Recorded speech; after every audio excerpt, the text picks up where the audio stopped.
Well, if you haven't read the book, Dead Aid, you should. It makes the case that the billions of dollars in financial aid flowing into African nations every year may be doing more long-term harm than good by fostering things like corruption, civil war, and promoting dependency. Dead Aid is a play on the Live Aid concert series titles.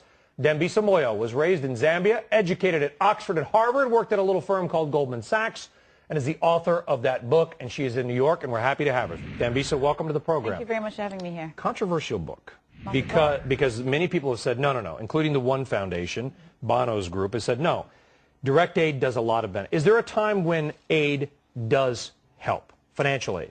I think it's important to clarify what we mean by aid. There are three types of aid. There's humanitarian emergency aid, which is when we as a society step in to help people suffering from a tsunami or from an earthquake and so on. There's clearly a moral imperative for that.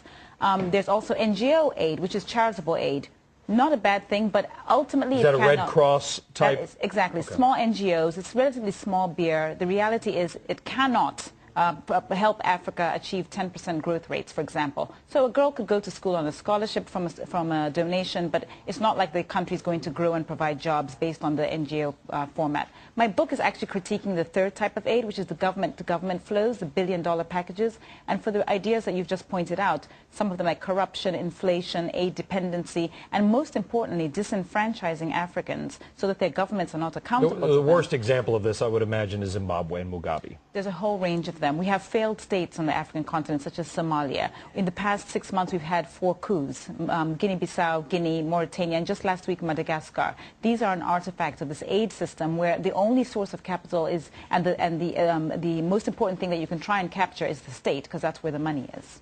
We flow the money into the nations. Instead of the money flowing to the people, it flows to the leaders who often take it. It fosters, according to your argument, civil war as well, because the rebel leaders know if they want the money, they've got to take over the government. Absolutely, and there's no surprise that in the 1990s, Africa had more civil unrest than the rest of the world combined. And we're seeing this pattern on an ongoing basis, and if we don't stop this system, which we all know does not work, we will end up with many more countries. How do we get out of this? Because you create a cycle of dependency. People expect the aid now. That becomes their primary source of livelihood. They're not able to help themselves. But you need to have the money to build the infrastructure so people can help themselves. It's a quandary. How do we solve that paradox? Well, I think it's very easy to cut, actually. I mean, I think there's certainly... Just cut it.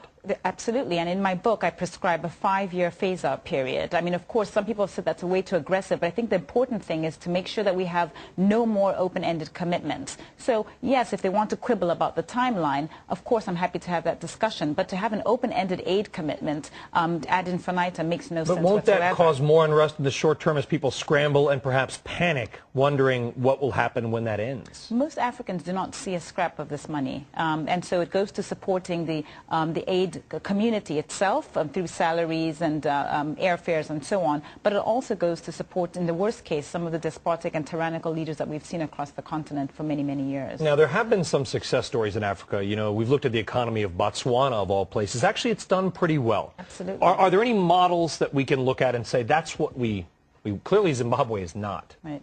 But its neighbor, Botswana, doing a lot better. Absolutely. Why are they so different? Well, I mean, my argument is that Botswana and South Africa do not rely on aid. Outside of Africa, of course, there are numerous examples of countries that have achieved long-term growth and alleviated poverty, again, by not relying on aid. There is no country on earth today that has achieved growth rates that we're aspiring for and reduced poverty by relying on aid. And you make an interesting point, too, in that while it used to be one of the most impoverished countries in the world, nobody feels sorry for China. Absolutely. We tend to pity Africa as a continent. The whole nobody cares about China. They say they can fend for themselves. Why? I think the whole aid regime is essentially couched in pity. There's this sort of unstated idea that Africans cannot be equal business partners, and that's really what the root causes. Otherwise, based on logic and evidence, there is no rationale for having aid as the main Especially model. with the natural resources. Absolutely. The natural resources that Europe didn't take, by the way, over the last century. Just want to get that in there since they were tough on us about Iraq. I thought I'd remind them they didn't do a very good job managing their African nations. There still is plenty of natural resources for the continent to be sub-Saharan primarily to be successful. Yeah, no, absolutely. And listen, it's not to say that there are not challenges from countries that are commodity dependent. Of course, there are challenges. Things like Dutch disease, which is very common in the economics literature. The over-reliance on one commodity, Exactly. misnamed because the Dutch didn't do it, but it's where continents or countries rely too much on one commodity, like oil, think that they don't develop other industries. That's right. And eventually when that commodity goes down in value, the country is left with not much. Yeah, exactly. Or the strengthening of the currency, because all this oil money, for example, goes into the country, makes the domestic currency very strong and kills off the export sector. What's the most, and we got to go, but what's the most interesting country to watch?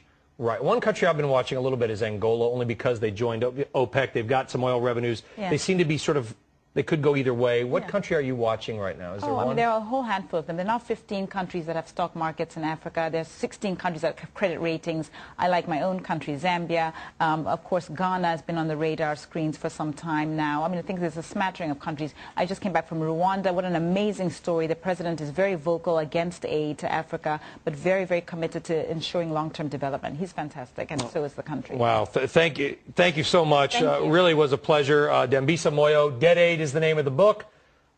Thank you so much for having me. Thank you very much.